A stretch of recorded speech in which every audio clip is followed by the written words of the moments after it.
Subscribe to Infidelity Tales Lab for more stories. Now, let's begin this one. Chapter 1. Surface Tension. Tristan Valentine had seen death more times than most men his age. At 34, with 8 years as a paramedic in Chicago's South Side, he'd learned to compartmentalize the horrors of his job. Gunshot wounds, overdoses, car crashes. He'd treated them all with steady hands and a clear mind.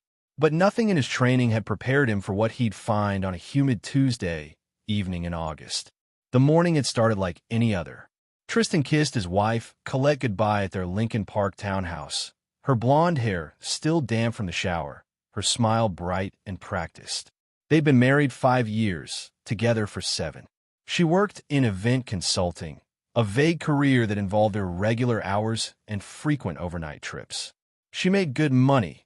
Too good, he sometimes thought, for someone who seemed to spend most of her time on her phone. Another late night? He'd asked, watching her apply lipstick with precision. Client dinner. Probably won't be home until 11. She'd kissed his cheek, leaving a burgundy mark. Don't wait up. It was a familiar refrain. Over the past 2 years, the late nights had become more frequent. Tristan had pushed down his suspicions, chalking it up to paranoia. Colette was ambitious, driven. That was what he'd loved about her when they met at a hospital fundraiser.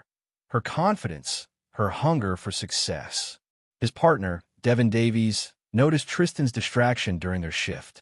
They were restocking the ambulance at the station when Devin tossed him a protein bar. "You're somewhere else today, man," Devin said. At 42, with 15 years on the job, he'd mentored Tristan through the worst calls.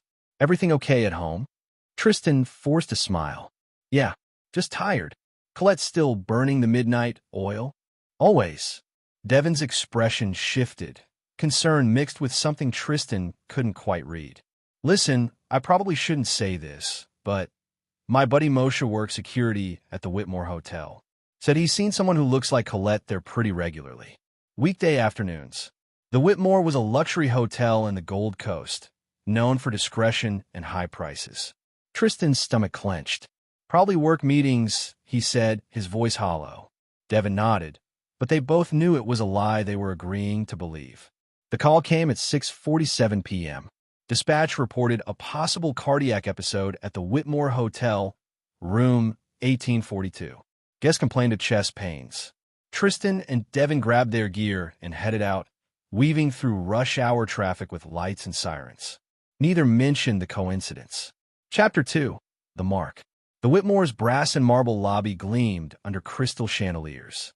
A nervous concierge directed them to the 18th floor.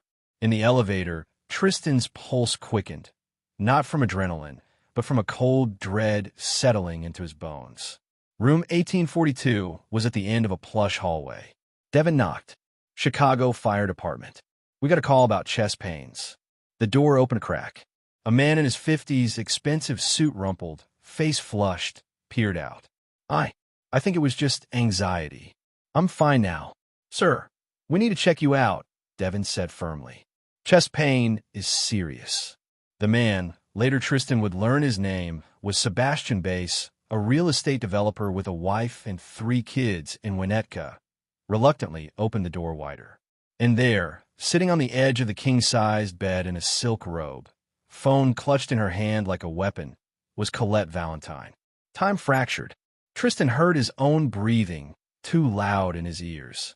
Colette's face went white, then red. Her mouth opened, but no sound came out. "I'm fine," she finally said, her voice shaking. We were just..." Tristan set down his medical bag with careful control. His hands didn't shake. His voice stayed level. "Ma'am, we're here for Mr. Bass," the man supplied weakly. "Sebastian Bass. But really, I feel much better. My wife, she worries. She probably called." "Your wife didn't call," Devin said quietly, his eyes moving between Colette and Tristan. "Hotel staff did. You collapsed in the hallway." Sebastian's lie evaporated. He sank into a chair, and for a moment Tristan felt professional instinct take over. Patient in distress. Possible cardiac event. Follow protocol. But Colette stood up, tightening her robe, and that's when he saw her reaching for her clutch on the nightstand. Her left hand extended, wrist turned up in the late afternoon, light streaming through the window. Devin saw it first. He'd moved to check Sebastian's vitals, but his gaze caught on Colette's wrist and froze. His hand shot out, gripping Tristan's arm hard enough to bruise. "Tris, don't treat her." His voice was urgent, low. "Call the police. Now." "What? What?" Devin's jaw clenched. He tilted his head toward Colette, who'd gone very still. "Look at her wrist." Tristan looked. Really looked. The tattoo was small, barely an inch across, a crown above a scroll with numbers beneath it. But Tristan recognized it immediately from a training session 6 months ago about organized crime in Chicago. It was the mark of the Crown Syndicate, a sophisticated criminal network that ran high-end blackmail and extortion operations across the Midwest. The medical bag slipped from Tristan's hands, hitting the plush carpet with a dull thud. Medications scattered across the floor, epinephrine, aspirin, nitroglycerin, but he didn't move to pick them up. Colette's eyes widened. She lunged for her phone, but Devin was faster, intercepting her and gently but firmly guiding her back to the bed. "Don't," Devin warned. "You're going to want to sit down and stay quiet." Sebastian's base had gone from flush to gray. "What's happening? What tattoo? Colette, what is this?" Tristan found his voice. It came out cold, unfamiliar to his own ears. "Devin, call in. I need air." He walked out of the room, leaving behind the wreckage of his marriage and everything he thought he knew about the woman he'd loved. Chapter 3. Excavation. The Chicago Police Department's Criminal Investigation Unit occupied the 3rd floor of the district station. Tristan sat in an interview room at midnight, a cold cup of coffee in his hands, while Detective Keenan Meza reviewed his statement for the 3rd time. "Let me make sure I understand," Meza said. He was in his late 40s, with silver-threaded hair and the weary eyes of someone who'd seen too much. "You responded to a call at the Whitmore, found your wife with another man, and discovered she has a Crown Syndicate tattoo. You never suspected her involvement in criminal activity." "No." The word tasted bitter. I thought maybe she was having an affair. That was the worst-case scenario in my head." Meza exchanged glances with his partner, Detective Marilyn Morales, a sharp-eyed woman in her 30s who'd been taking notes silently. "Mr. Valentine," Morales said, her voice gentler than Meza's, "the Crown Syndicate doesn't just recruit anyone. Members are typically involved in sophisticated operations, blackmail, extortion, identity theft. They target wealthy individuals, get them in compromising positions, then bleed them dry. Some victims have lost millions. We've been trying to infiltrate this organization for 2 years," Meza added. "Your wife, she might be our way in." Tristan looked up sharply. "What are you saying?" "We're saying that if you're willing to help us, we can potentially take down the entire operation. But it means you'll have to maintain your relationship with Colette while we build our case. You wanted to spy on my own wife. We want you to help us stop an organization that's destroying lives," Morales corrected. "Sebastian Base? He's the 3rd man we know of connected to your wife. The first one, Pablo Gates, shot himself 6 months ago after they drained his accounts and threatened to send videos to his family. The second, Arnaldo Short, is in bankruptcy and his wife divorced him. These people are predators, Mr. Valentine." The words hit like physical blows. Tristan thought of all the money Colette had been bringing in, the designer clothes, the expensive dinner she insisted on. Blood money, stolen from broken men. "How long?" he asked quietly. "How long has she been doing this?" Meza pulled out a file, sliding several surveillance photos across the table. Colette at different hotels with different men, over different months. The earliest photo was dated 3 years ago. 3 years. Almost their entire marriage had been a lie. "We need time to build a case," Meza continued. "If you confront her now, if you file for divorce, she'll disappear. These people have resources, connections. We need evidence, financial records, communication logs, proof of the blackmail operations. And you think I can get that? You live with her. You have access to her computer, her phone, her schedule. We can provide you with equipment, training. You be working directly with us." Tristan stood abruptly, pacing the small room. His entire world had inverted in the span of hours. This morning he'd been a paramedic with a troubled marriage. Now he was being recruited to take down a criminal organization, one that his wife was part of. I need to think about this. We don't have a lot of time, Morales pressed. Colette's being processed right now. We had to arrest her in Sebastian base based on the tattoo and evidence in the hotel room. But her lawyer, and she's already lawyered up with one of the best in Chicago, is going to have her out on bail by morning. When she comes home, you need to have a story ready. What kind of story? That you're standing by her. That you believe this is all a misunderstanding. That you love her and you'll support her through this. The words made Tristan's stomach turn. But as he looked at the photos spread across the table, at the men whose lives Colette had destroyed, he felt something cold and sharp take root in his chest. Not just anger. Strategy. I'll do it, he said. But on one condition. What's that? When this is over, when you have enough evidence to put them all away, I want to be the one who tells her she's finished. I want to see her face when she realizes she's lost everything. Meza and Morales exchanged another look. Then Meza extended his hand. Deal. Chapter 4, Double Life. Colette came home at dawn. Tristan was waiting in the kitchen, 2 cups of coffee prepared, his face carefully arranged into an expression of concerned confusion.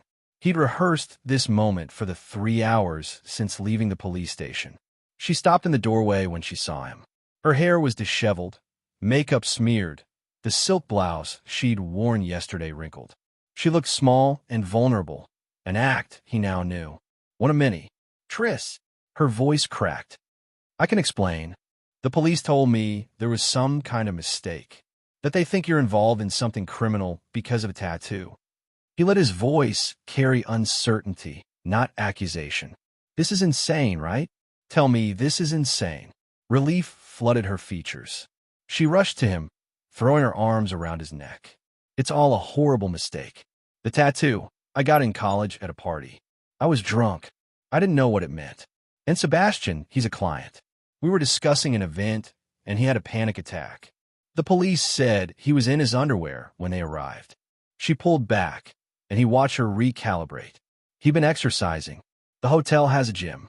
We just finished a workout, and were discussing business when he felt chest pain. I was trying to help him relax. It looked bad, I know, but Tris, you have to believe me. The lies rolled off her tongue with practiced ease. How many times had she lied to him? How many fabricated stories had he accepted without question? I believe you, he said, hating himself a little. But the police seemed pretty serious. They mentioned other men, other incidents. Circumstantial. My lawyer says they have nothing solid. The DA will probably drop the charges within a week. She cupped his face in her hands, her blue eyes wide and imploring. I need you right now. Can you stand by me? Behind her, Tristan could see the small camera Detective Morales had installed in the living room smoke detector that morning. Everything was being recorded. Always, he lied back. The next 3 weeks were a masterclass in deception. Tristan went to work, responded to calls, saved lives, all while living with a woman he now saw as a stranger wearing his wife's face. At night, while Colette slept, he carefully photographed documents he found in her home office. Bank statements showing large deposits from shell corporations. Emails on her laptop, password, Crown 2019, detailing meeting times and target profiles. Text messages to numbers he forwarded to the police. Devin had become his anchor. They'd take their lunch breaks in the ambulance, where Tristan could drop the act for 30 minutes. You're handling this better than most would, Devin said one afternoon, passing him a sandwich. But you look like hell. I feel like hell. I wake up next to her every morning and want to... Tristan stopped himself. The detectives say they're getting close. They've identified 4 other members of the syndicate through Colette's communications, including the woman running the whole operation. Who is it?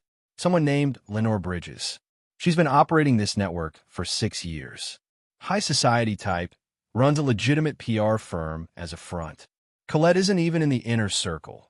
She's just a worker bee, recruiting targets and executing the blackmail. But she's made over $2 million in the past 3 years. $2 million. While Tristan worked 60-hour weeks, saving lives for $50,000 a year. What's the end game? Devin asked. They're planning a big hit. Some tech CEO named Matthew Olson is in town for a conference next week. He's worth about $400 million. Colette's assignment is to get him alone, get him compromised, then demand payment.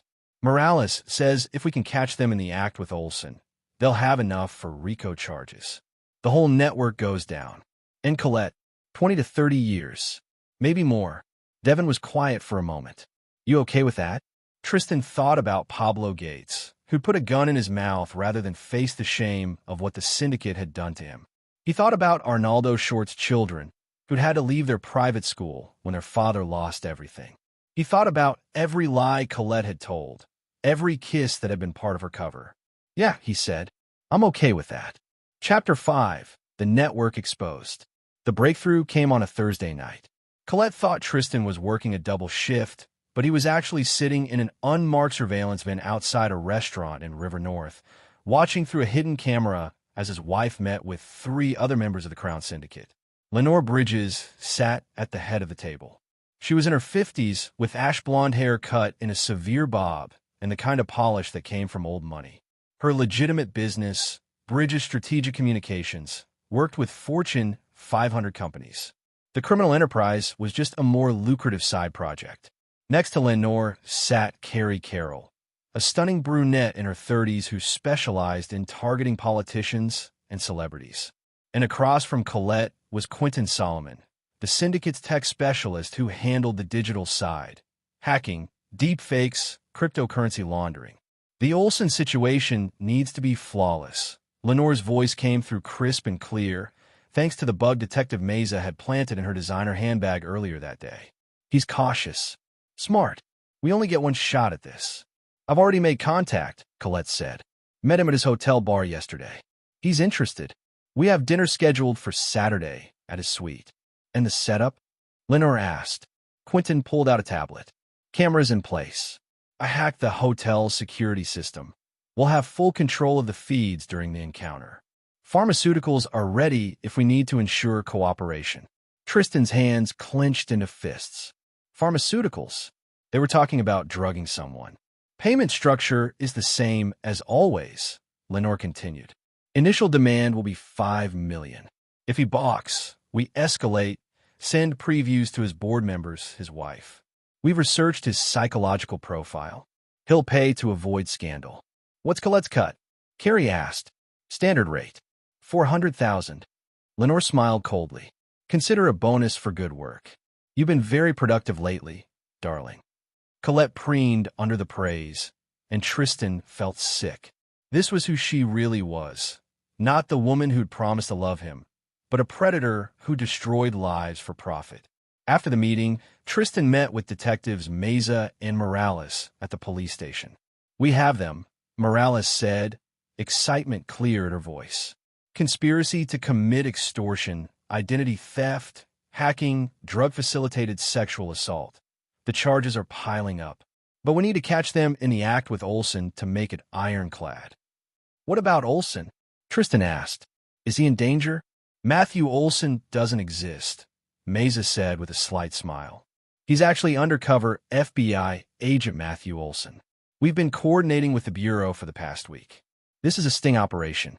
Saturday night, when Colette and her team make their move, we'll have agents in the hotel, surveillance in place, everything documented.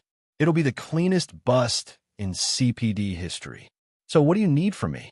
Colette will need an alibi story for Saturday. She'll probably tell you she has a work event or a late client dinner.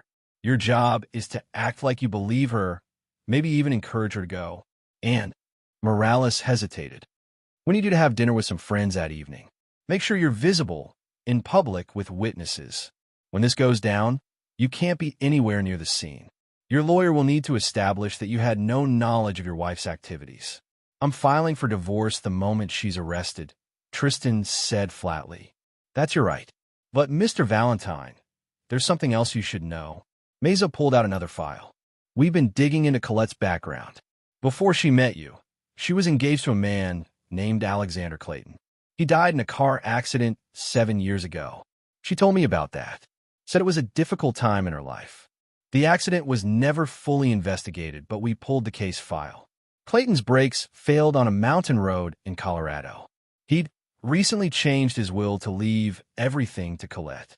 His family contested it, claimed she was manipulating him, but they couldn't prove anything. She walked away with $500,000 in life insurance and property.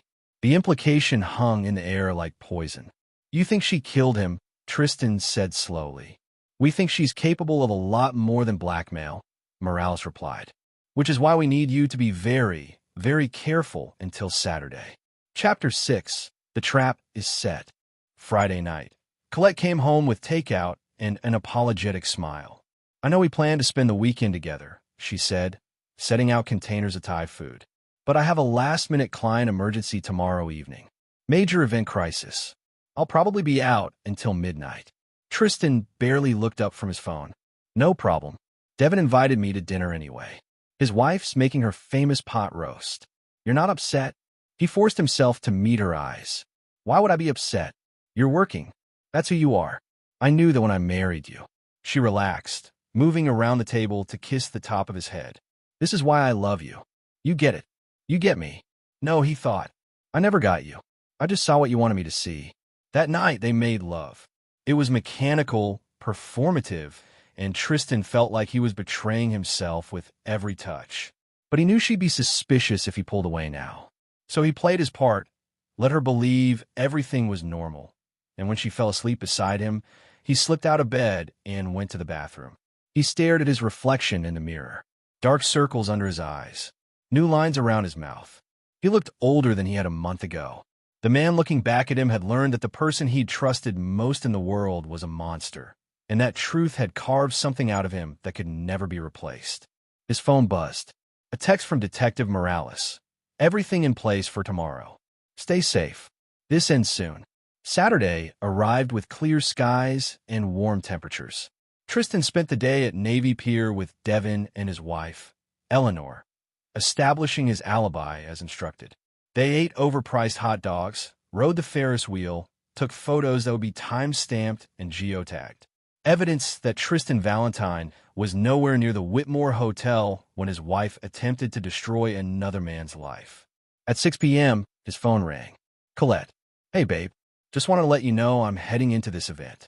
Probably won't have my phone on much. Okay. Good luck with everything. Tris, I love you. The words were ashes in his mouth. Love you too. He ended the call and looked at Devin.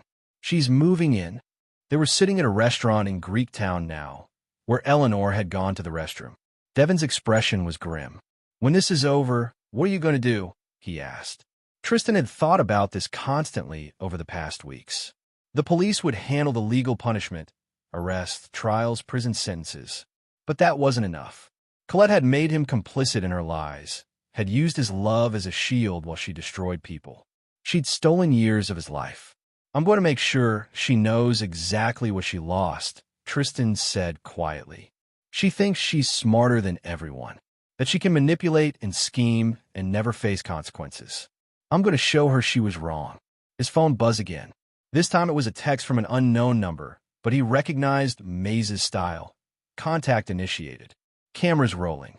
The trap is sprung. Across town, in room 1842 of the Whitmore Hotel, the same room where Tristan's world had shattered a month ago, Colette Valentine smiled at the man she believed was Matthew Olson, Texio, Mark, victim. She had no idea she was about to meet FBI agents instead. Chapter 7. Collapse. The call came at 9:47 p.m. Not from the police, but from a number Tristan didn't recognize.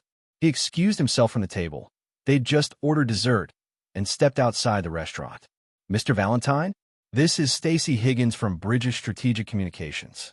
I'm calling on behalf of Lenore Bridges. We understand your wife has been detained by police this evening, and Ms. Bridges wanted to ensure you have proper legal representation. Tristan ended the call. So the syndicate was already in damage control mode, trying to manage the fallout, protect their network. Too late. His phone rang again immediately. This time it was Detective Morales. It's done, she said, and he could hear the satisfaction in her voice. We have Colette, Lenore Bridges, Carrie Carroll, and Quentin Solomon in custody. The FBI picked up 3 more associates at secondary locations. The entire operation is shut down. What did Colette do when she realized? Tried to run. Made it to the stairwell before agents cut her off. She's claiming entrapment, coercion, everything her lawyer can think of. But we have her on video attempting to drug Agent Olson's drink. We have the recordings from her meetings.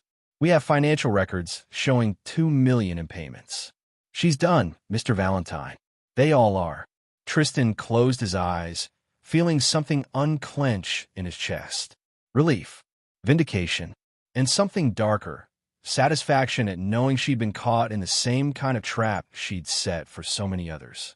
What happens now? Arraignment is Monday. Her lawyer will try for bail, but given the flight risk and the severity of charges, I doubt she'll get it. RICO prosecution is federal, so this moves fast. You should probably stay somewhere else tonight. We're executing a search warrant on your home within the hour. I'll go to my brother's place. And Mr. Valentine, I know this has been hell, but you did the right thing. You probably saved lives. After he hung up, Tristan returned to the table where Devin and Eleanor were waiting. They took one look at his face and knew.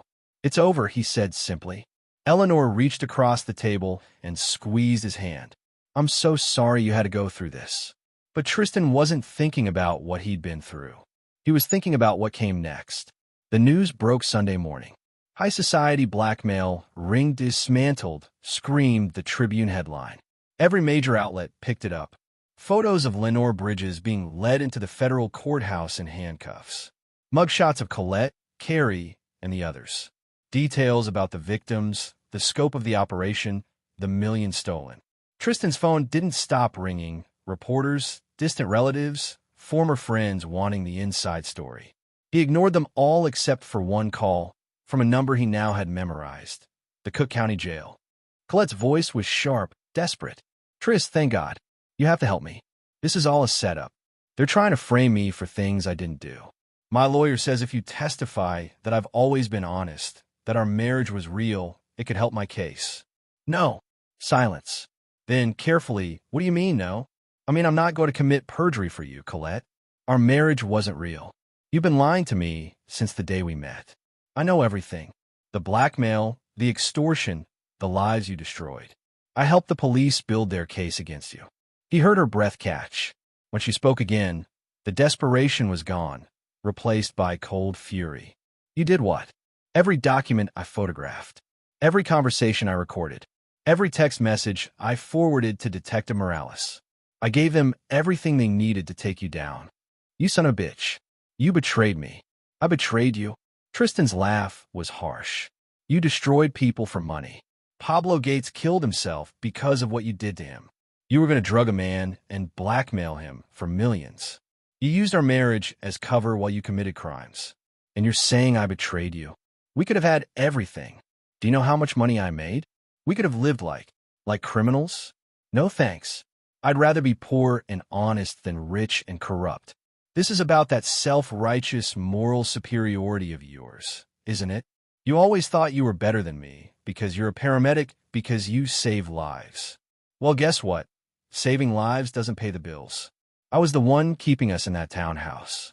I was the one buying your clothes, your car, with blood money. Oh, spare me the dramatics.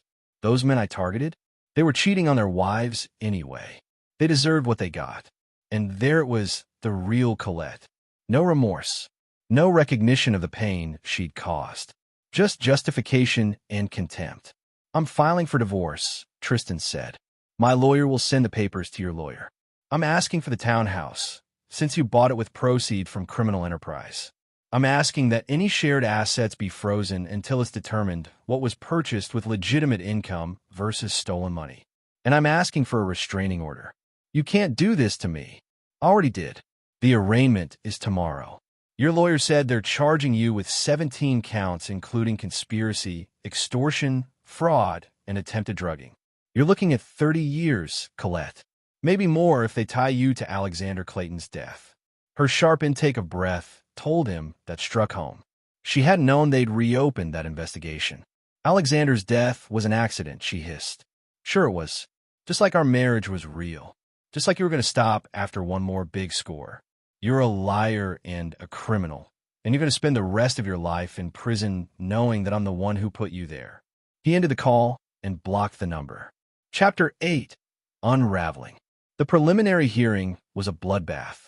The federal prosecutors came armed with evidence that painted a picture of a criminal enterprise so sophisticated and cruel that even the judge seemed shaken. Video of Colette attempting to drug Agent Olson's drink. Recordings of planning meetings where they discussed targeting vulnerable men. Testimony from victims whose lives had been destroyed. Tristan sat in the gallery, watching his wife, soon-to-be ex-wife, sit at the defense table in an orange jumpsuit, her blonde hair pulled back, her face pale without makeup. She looked small, diminished, nothing like the confident woman who'd kissed him goodbye just 2 weeks ago. Lenore Bridges had taken a plea deal, agreeing to testify against the others in exchange for a reduced sentence. Her testimony was devastating.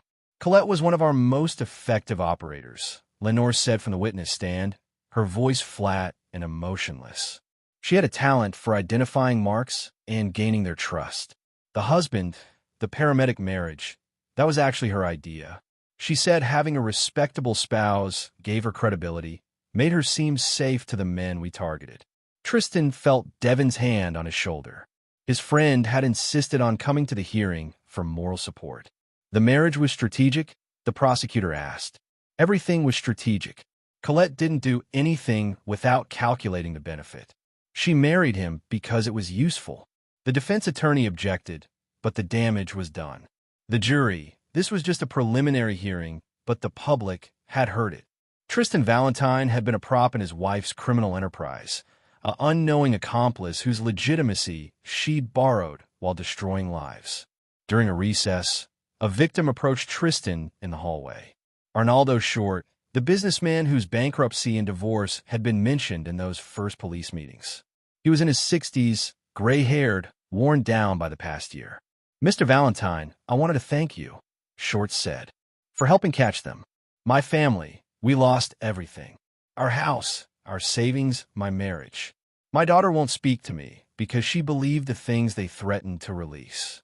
Your wife and her people, it didn't just take money. They took my life.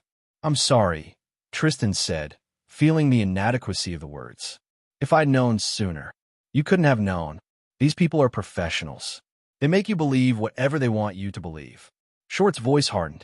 "I'm glad she's going to prison. I hope she rots there." As the hearing continued over the next 2 days, more victims came forward. A city councilman who'd been blackmailed over a fabricated affair. A doctor who'd been photographed in a compromising position with Carrie Carroll and threatened with exposure unless he paid. A venture capitalist who'd handed over $3 million to keep videos from reaching his conservative family. The pattern was consistent. Intelligent, successful men isolated and manipulated by women who seemed too good to be true. Men who made one mistake: meeting for a drink, accepting an invitation to a hotel room, and paid for it with their reputations and fortunes. By the end of the week, bail was denied for all defendants.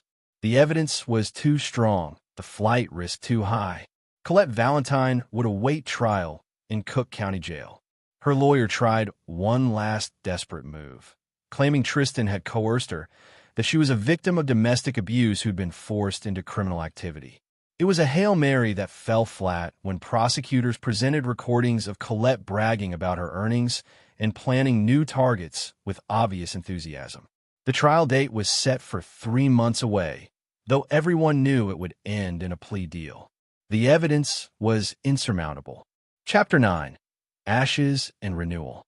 3 months later, Tristan stood in the living room of his townhouse, legally his now, since it had been purchased with Colette's criminal proceeds, and the court had awarded it to him in the divorce settlement. Everything of hers was gone. He'd donated her clothes, destroyed her paperwork, erased every trace of her existence from his home. The plea deal had come through yesterday. Colette Valentine would serve 25 years in federal prison with no possibility of parole for 15. Lenore Bridges got 18 years. Carrie Carroll got 22. Quentin Solomon turned state's witness and got 12 years. For other members of the syndicate received sentences ranging from 8 to 15 years. It was over.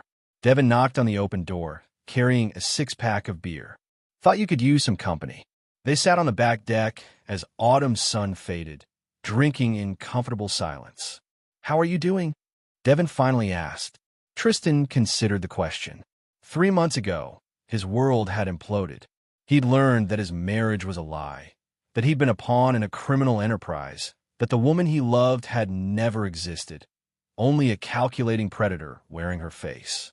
But he'd also learned he was stronger than he thought, that he could face horror and betrayal and keep moving forward, that he could fight back and win. "I'm doing okay," he said honestly. "Better than okay, actually. For the first time in years, I feel like I can breathe." "Any regrets? About taking her down?" "No. She chose her path. I just made sure she faced consequences." Tristan took a long drink. "But I do regret not seeing it sooner. All those late nights, the expensive gifts, the vague explanations about work. I ignored the signs because I wanted to believe in us." "That's not a character flaw, man. That's called being a decent human being. You trusted your wife. That's what you're supposed to do in a marriage. A real marriage. Not whatever we had." They watched the sun set over the Chicago skyline. Tristan's phone buzzed. A text from Detective Morales. "Colette's been transferred to federal facility. It's really over now. Thank you again for everything you did." He didn't respond. There was nothing left to say. "You know what's funny?" Tristan said suddenly. "She called me self-righteous once. Said I thought I was better than her because I save lives for a living instead of making real money. And maybe I'm self-righteous. But I'd rather be self-righteous than be like her. I'd rather struggle to pay bills than destroy people for profit. I'd rather be alone than be with someone who sees other humans as targets." "You won't be alone forever," Devin said quietly. "You're a good man, Tris. You'll find someone real. Maybe. Eventually. But right now." Tristan stood, looking out at the city he'd protected as a paramedic and, in a different way, had helped protect by taking down the Crown Syndicate. "Right now I'm okay with just being myself. No lies. No games. Just me. That's more than enough." The next day, Tristan returned to work. His first call was a cardiac emergency in River North, an elderly woman experiencing chest pains. He and his new partner, Devin, had gotten promoted to supervisor, arrived within minutes, stabilized her, transported her to Northwestern Memorial. In the ER waiting room, the woman's granddaughter thanked him with tears in her eyes. "You saved her life." Simple words. Honest words. The kind of truth Colette had never known.